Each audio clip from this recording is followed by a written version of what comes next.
Assalamu alaikum жамат ат сүйүүчүлөр.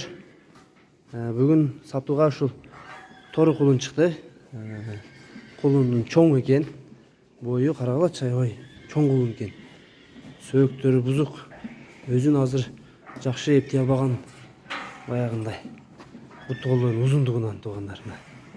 Бою 1,40 чыгат экен. Былтыркы палтарашка кулундардай бар экен.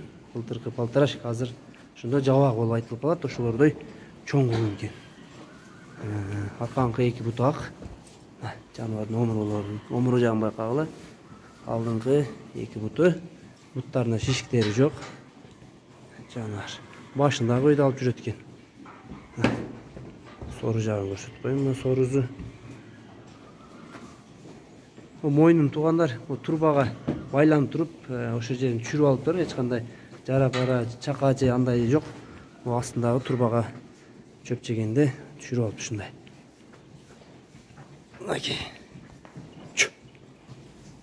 Келечекте ушулар туугандар чоң ат болот ушундай тайларчы.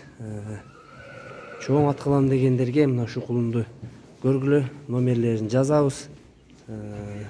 Номерлерине байланышып көргүлө. Белдин узундугун карагыла. Сериден соруга чейин дагы кыйла узун экен.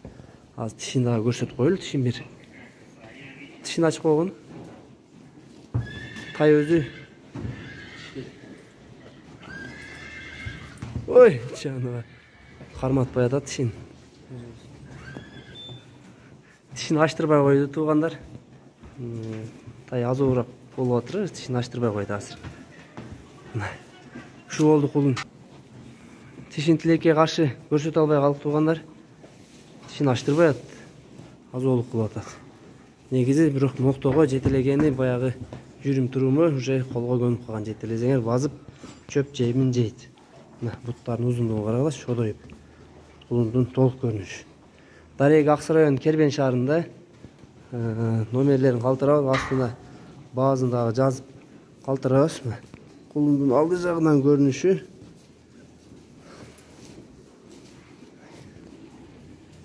Алды жагынан көрүнүшү. Моюну дагы турба моюн экен жаныбардын. Көз тийбесин. Муну минип үйрөтүп ат кылсаң аябай бойлуу ат болот экен. Ой! Үстү жагын бир көрсөтүп койчу, моюн жоондугу. Карагылачы, турба моюн экен. Видео соңуна чыкты. Ушул тору тай болду бүгүнкү чыгарылышта.